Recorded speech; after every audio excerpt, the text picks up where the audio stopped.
우리가 최근에 날씨가 급격히 굉장히 더워졌습니다. 여러분들이 더위로 인해서 또 어려움 겪지 않도록 주님의 가운데 강건하실 수 있기를 바랍니다. 네, 오늘 우리가 읽은 이 말씀의 본문 배경은요, 헤롯 왕이 이제 통치를 하던 때입니다. 성경에 헤롯이라고 하는 이름이 여럿이 나옵니다. 복음서에만도 2명이 나오고요. 또 우리가 있는 이 사도행전에도 2명이 나옵니다. 모두 다 4명이 다 다른 사람들입니다. 그래서 예수님이 태어나실 때 헤롯에게 이제 동방박사들이 찾아오지 않습니까? 그리고 헤롯이 나중에 속은 것을 알고서 남자아이들을 다 죽이는 악행을 저지르는데 그 사람이 바로 헤롯 대왕입니다. 그리고 이 사람이 죽고 난 다음에 이제 예수님께서 실제로 십자가에 돌아가실 때 만났던 헤롯은 바로 세례 요한을 처형한 바로 헤롯 안티파스라는 인물입니다. 그래서 예수님을 십자가 처형에 한 인물이 헤롯 안티파스였고요. 오늘 또 본문에 나오는 이 헤롯은 그 헤롯 대왕의 손자인 헤롯 아그리파 1세입니다. 나중에 또 26장에 보면은 오늘 본문에 나오는 아그리파 1세 아들인 헤롯 아그리파 2세, 이렇게 다 헤롯 대왕, 또 그리고 헤롯 안티파스, 또 헤롯 아그리파 1세, 헤롯 아그리파 2세, 4명이 다 다른 인물인데 우리는 그냥 헤롯이라고 나오기 때문에 여러분이 종종 굉장히 헤롯이 오래 살았나 보다 이렇게 착각할 수 있기 때문에 말씀을 드립니다. 오늘 본문의 헤롯 아그리파 1세는요, 로마 황제에게 충성을 하면서 헬레니즘을 신봉했던 인물입니다. 그래서 헬라 문화를 많이 그곳에 들여왔습니다. 원래 이 헤롯 가문은 에돔 족속입니다. 그래서 에돔 사람이기 때문에 실제로 유대인의 피가 섞여 있기를 했기 때문에 유대인 앞에서는 유대인으로서 율법을 철저히 지키는 사람처럼 하면서도 또 실제로 로마의 권력에 철저히 빌붙어서 정치를 했던 양면성을 보인 인물이었습니다. 그래서 이 민중의 마음을 얻는 뛰어난 정치꾼이라고도 볼 수 있죠. 실제로 정치적으로 굉장히 훌륭한 사람이 여기 나오는 헤롯이었습니다.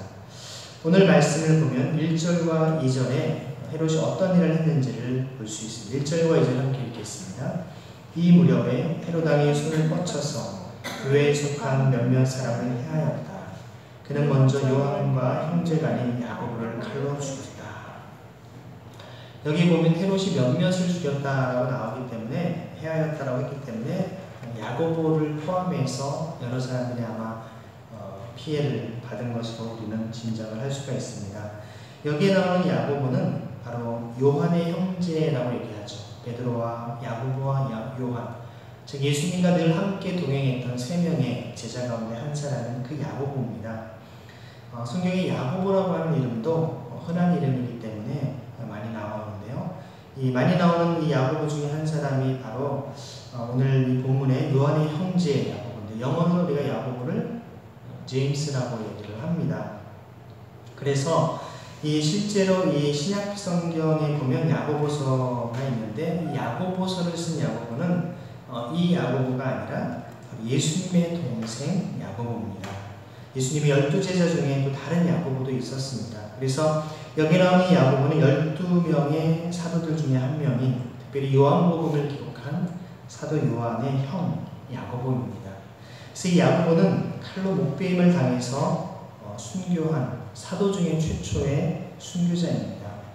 사실 12명의 예수님의 제자들 가운데 가장 오래까지 살아남은 사람은 이 가장 먼저 순교를 당한 야고보의 동생 요한이죠. 좀 한 배에서 나온 형제였지만 예수님의 12제자로 부름을 받아서 한 사람은 그 사도 중에 가장 먼저 순교를 당하고, 또 한 사람 요한은 마지막까지 자기의 친형이 예수님을 믿는 것 때문에 순교를 당한, 목베임을 당해 죽는 것을 경험하면서 끝까지 믿음을 지켰던 사람이 요한이기도 합니다. 여러분이 만약 예수님을 믿고 예수님을 따르는 삶을 사는데 주님 때문에 사랑하는 가족이, 부모와 형제 자매가 그런 고통과 어려움을 당한다면 얼마나 여러분의 원망과 고통 속에 여러분이 살아가겠습니까? 하지만 오늘 이 본문의 야고보와 요한은 마지막까지 믿음을 지킨 아름다운 주님의 제자의 삶을 살아가게 됩니다. 사실 교회 역사상 최초의 순교자는 이 야고보가 아닌 7장에 나왔던 스데반입니다. 스데반이 먼저 순교를 당했고요. 사도들 중에서는 이 야고보가 먼저 순교를 당하게 된 것이죠. 근데 오늘 우리가 이 말씀을 가만히 살펴보면 이 야고보가 죽임을 당한 것이 결코 적법한 절차를 거치지 않았다는 것을 보게 됩니다. 유대인들이 사형을 언도하고 또 집행을 할 때에는요, 절대로 칼로 죽이는 법이 없습니다. 유대인들은 어떻게 죽입니까? 스데반처럼 돌로 쳐서 죽이도록 되어 있죠. 특히 사람을 죽일 때에는 자기들이 죽일 권한이 없습니다. 예수님도 죽일 권한이 없었기 때문에 그 아침에 새벽같이 대제사장을 데려왔다가 또 헤롯 안티파스한테 갔다가 결국에는 누구한테 갑니까?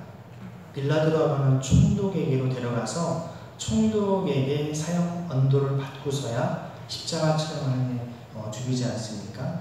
그런 의미에서 엄밀한 의미에서는 헤롯 아그리파 1세는 유대인을 죽일 수 있는 권한이 없는 사람입니다.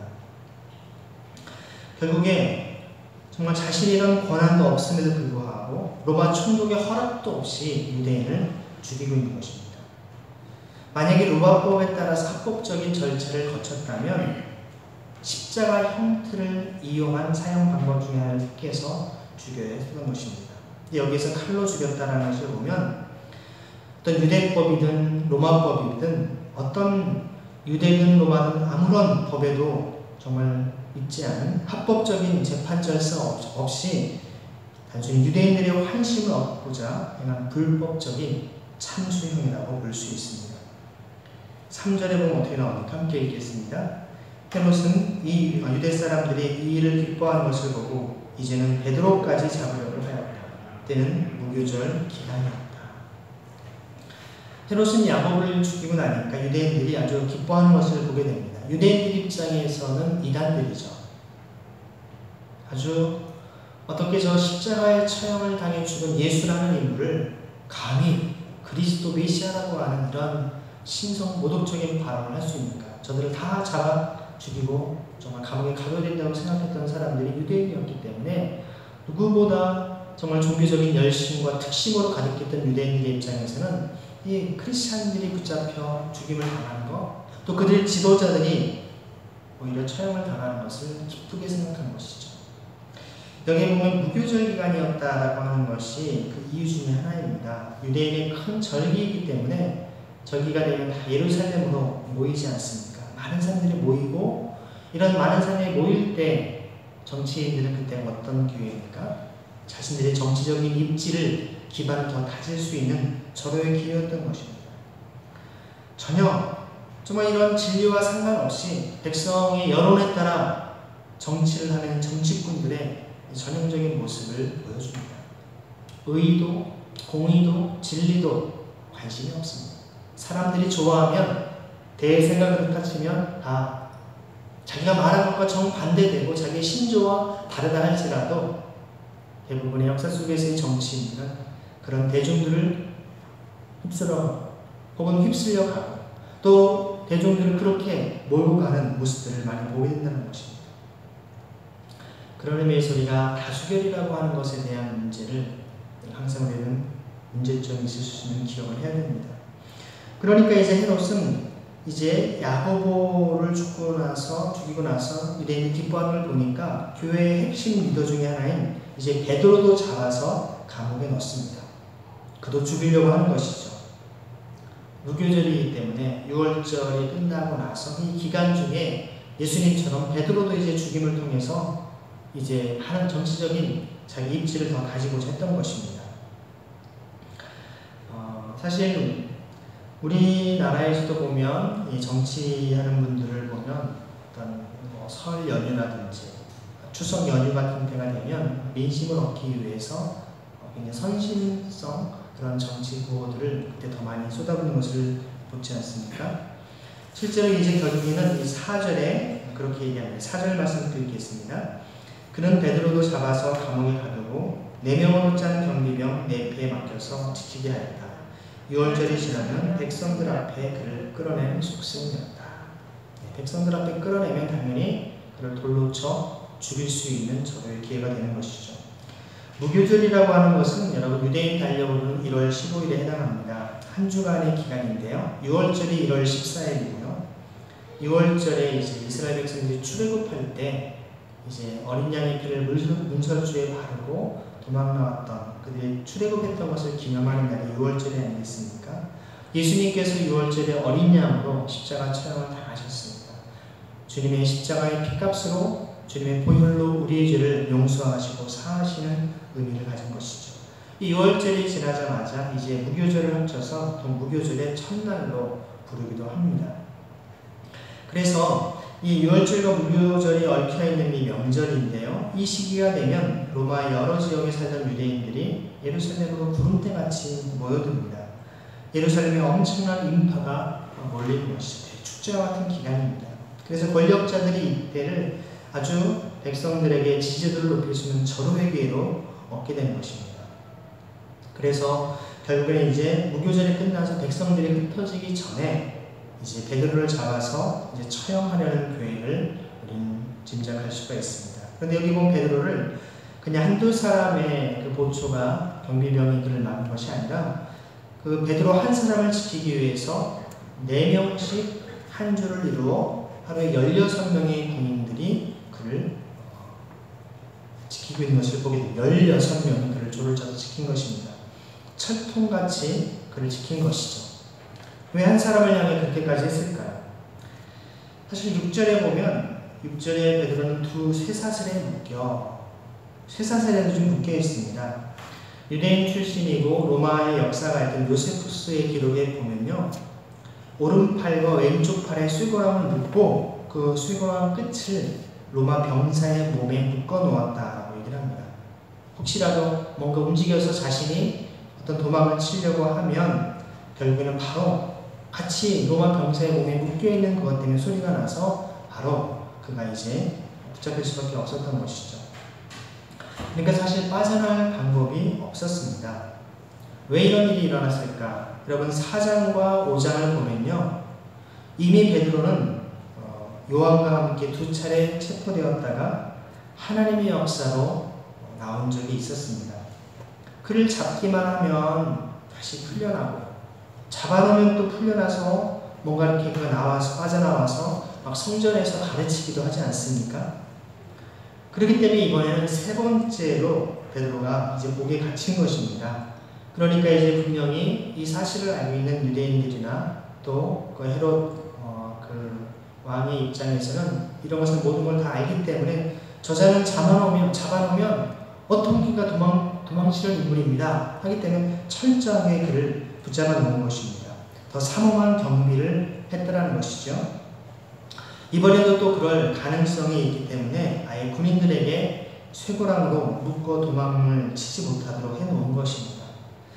베드로가 이제 갇혀있던 이 안토니우스 요새는요, 사실 예루살렘 헤롯궁 서쪽에 가장 은밀한 심장부에 설치된 감옥입니다. 10절을 보면 여러분 10절에 어떻게 되어 있습니까? 첫째 초소와 둘째 초소를 지나서 시내로 통하는 철문에 이르니 라고 나와 있죠. 아주 정말 철두철미하게 빠져나갈 수 없게끔 보안을 해놓은 것임을 볼 수 있습니다. 보통 거기에는 나라의 정치범들이 정말 수용되는 곳이었기 때문에요. 그런 곳에 베드로를 함께 가두었다는 것을 봅니다. 절대로 빠져나갈 수 없는 것이다 라는 것을 지금 곳곳에서 밝혀놨습니다.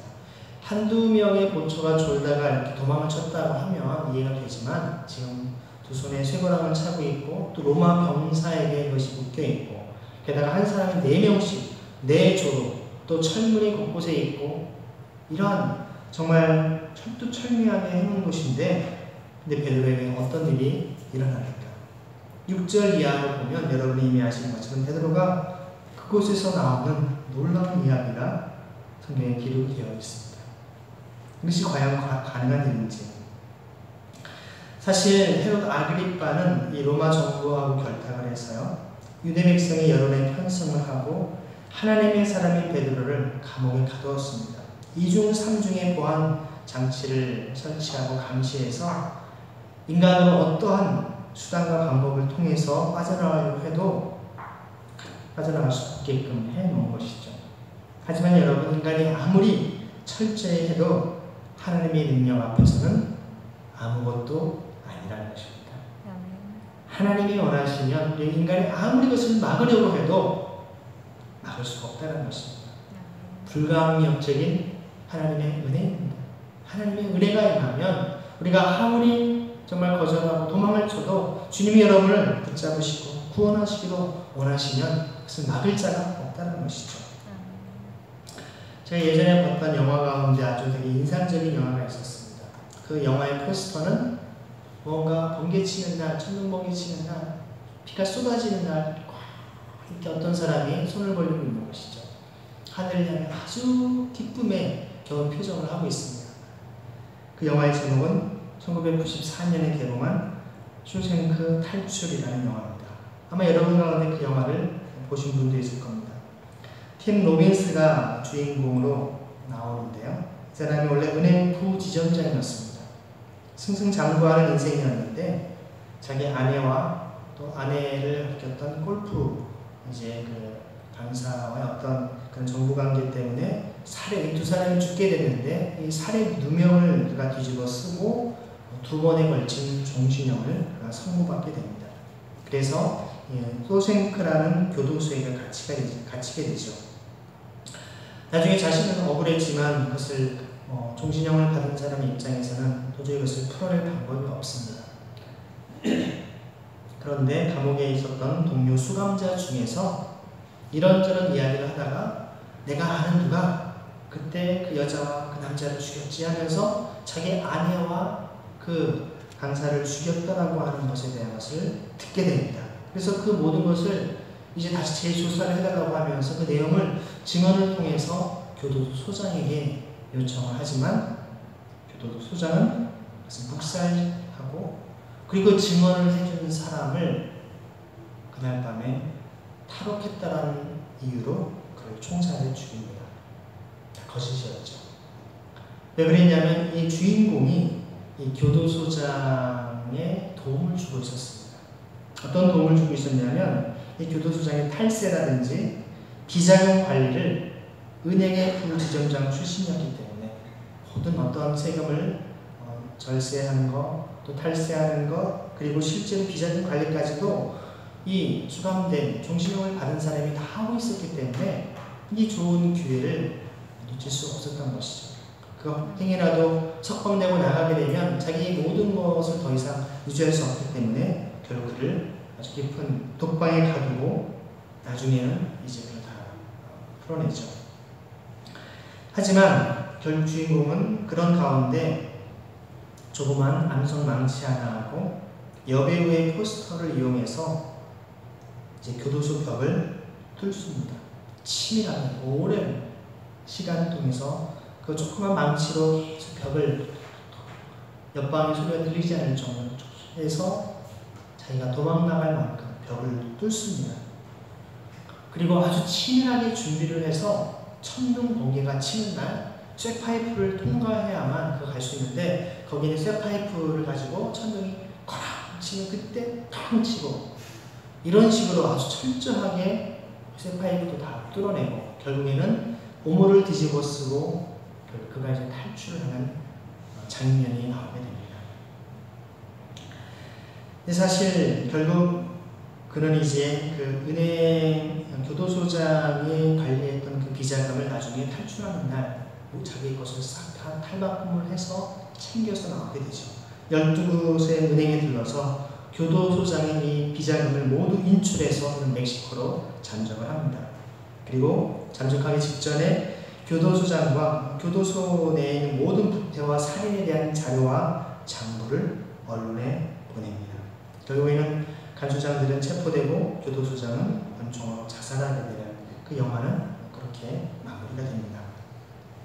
자, 제가 지금 드린 말씀은 이 쇼생크 탈출이라는 영화에서 그런 감옥에서 탈출하기가 얼마나 쉽지 않은지를 보여줍니다. 그렇기 때문에 그곳에서 철두철미하게 치밀하게 준비하고 계획해서 그가 이제 탈출할 계획을 세운 것이죠. 어설프게 탈옥하다가는 죽음을 맞이하는 게 교도소입니다. 오늘 본문의 베드로는요, 여러분, 탈출, 탈옥, 마음조차 없었습니다. 오늘 말씀을 가만히 보면 실제로 말씀에 가만히 보면 6절의 후반부에 보면 군인들 두 사람 틈에서 잠들어 있었고, 지금 사실 조금 더 말씀을 이렇게 살펴보면 베드로는 그 다음날 사람들 앞에 서서 그가 이제 사형 언도를 받고 죽을 수밖에 없는 상황입니다. 여러분, 내일 죽게 되는데 오늘 밤 여러분 잠이 오겠습니까? 여러분 같으면 잠이 오겠어요? 내일 내가 사형 언도를 받아 죽을 게 뻔한데, 이 베드로의 도대체 마음 어떤 마음일까? 어떻게 이렇게 그냥 평하게 잠을 잘 수 있을지. 아마 이것은 정말 주님이 주시는 평안과 은혜가 없이는 이런 담대함이나 이런 평안이 없었을 것입니다. 사실 그는 그런 때에 천사가 나타나서 잠이 든 베드로 옆구리를 쳐서 깨우죠. 갑자기 옆구리를 쳐보십시오. 깜짝 놀라지 않습니까? 급히 일어나서 정말 쇠사슬이 손에서 벗겨지고 군인들을 그것도 계속 잠을 잡니다. 어찌 보면 군인들이 피곤해서 같이 잠을 잤을 수도 있겠지만 주의 천사가 그들의 눈을 어둡게 하셔서 그들을 잠에 빠지게 하신 것일 수도 있을 것입니다. 마치 소돔과 고모라에서 롯의 가족이 나올 때처럼 그런 경우 아니겠습니까? 결국 신을 신고 그가 따라갑니다. 겉옷을 입고 따라가고 하니까 그대로 따라 나가죠. 나중에 그가 나오고 나서 천사가 떠나고 나서야 11절에 뭐라고 합니까? 그때야 베드로가 정신이 나서 이게 꿈인가 생신가 했다가 이게 진짜 일어난 일이구나. 자기도 지금 꿈을 꾸고 있는 건지 나오는 건지. 정말 우리가 주님의 은혜 가운데 임하면 우리의 삶이 그렇습니다. 도저히 우리가 상상하지 못한, 생각지 못한 일이 벌어지기 때문에 이게 정말 꿈이야, 생시야? 라는 그런 일들이 벌어지는 것이죠. 중요한 것은 아까 말씀드린 것처럼 내일이면 사형을 당할 수밖에 없는 베드로가 헤롯 궁궐의 가장 깊숙한 곳인 이 안토니우스 요새 내실 감옥에 갇혀 있습니다. 1차, 2차 투옥 때와 같은 상황이 벌어지지 않도록 하기 위해서 병사 넷이 양손에서 각기 사슬에 묶여있는 베드로를 지켰고 나머지 12명도 거기서 지키고 있었습니다. 그 와중에 베드로는 깊은 잠에 빠져 있었던 것이죠. 베드로는 전혀 탈옥을 의도하지 않았습니다. 자기가 주도한 것이 아니라는 것이죠. 여기에서 풀려날 것은 그는 정말 꿈도 꾸지 못했던 것입니다. 어찌 보면 야고보의 순교 소식을 접하고 주님, 저도 이제 주님이 부르실 때가 됐군요. 주님 앞에 제가 나가겠습니다. 이것을 제가 거절하지 않겠습니다. 그것을 그대로 받아들이고 믿음 안에 그는 있었던 것입니다. 근데 그가 어떻게 풀려났습니까? 일찌감치 그는 정말 포기하고 밤이니까 자자하는 심정으로 잤는지, 하루 종일 너무나 심한 고문과 침문을 당해서 피곤해서, 육체적으로 피곤해서 잠이 들었는지 우리는 잘 알지 못하지만 중요한 것은 천사가 그를 깨워 그를 안전한 곳으로 인도해 주셨다는 것입니다. 베드로가 감옥에 나온 것은 자신의 의지와는 상관없이 철저하게 하나님의 절대 주권 가운데 이루어졌다는 것입니다. 하나님께서 그를 사랑하셔서 고난 가운데 그를 건져주셨습니다. 지금도 하나님은 여전히 그렇게 하십니다.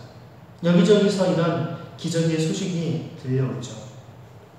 믿음의 자녀들이 어두움 가운데 있고 절망에 놓여 있고 구덩이에 던져져 있다 할지라도 하나님께서는 그 인생들을 사랑하셔서 불가능의 벽을 뚫고 그들을 건져내시는 사건을 지금도 주님은 일으키고 있다는 것입니다. 하나님께서 베드로를 구하신 일을 접하면서 우리는 의문이 듭니다. 왜 야고보는 막아주시지 않았을까? 왜 야고보가 죽는 것은 막지 않으시고 베드로가 이렇게 구체적으로 기적을 통해 정말 주님께서 베드로만 구해주셨는가? 그렇게 병사들을 깊이 잠들게 하시고 아무도 모르게 나오시게 하는 능력이 있었다면 당연히 야고보도 죽지 않게 하실 수 있었던 하나님이실 텐데, 야고보가 죽는 것은 너무 간단하죠. 야고보를 그냥 칼로 죽였다.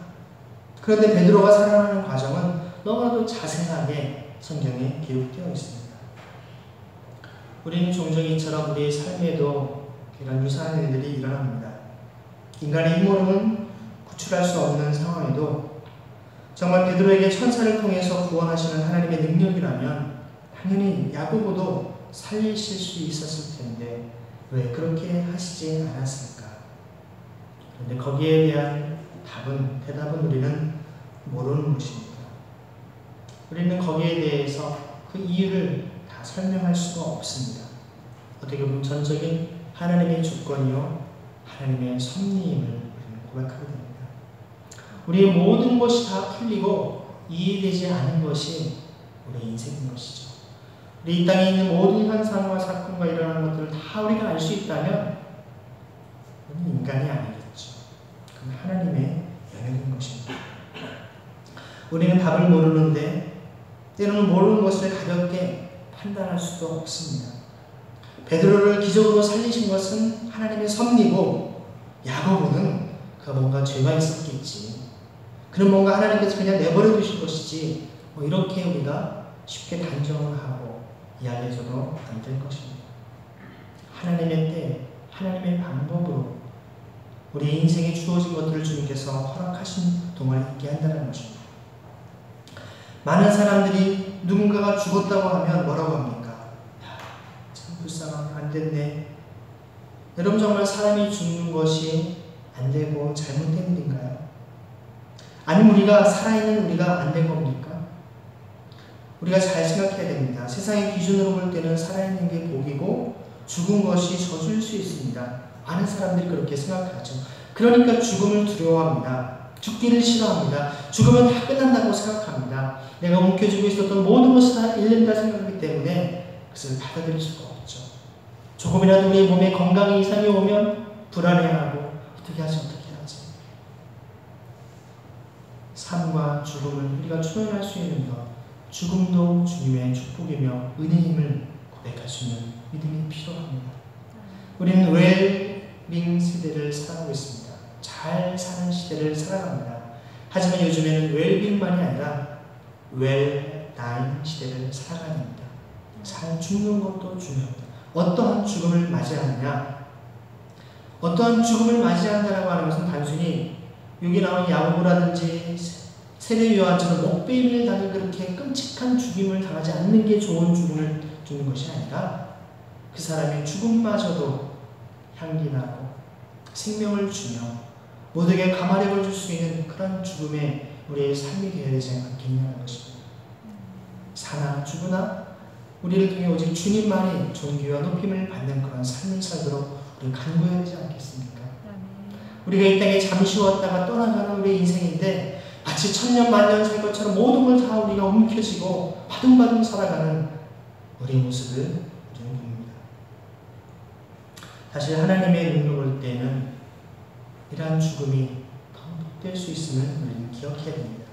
비록 야고보는 제대로 많은 사역을 하지도 못했고 죽었지만 하나님의 기준으로 볼 때는 그는 영원한 하나님 나라에 들어갈 영원히 하나님과 함께 거하게 되는 은혜를 입게 된 것입니다. 제가 전에 사역했던 교회에서도 한번 예전에 말씀드렸었는데요. 양 글로리아라고 하는 선교사님이셨어요.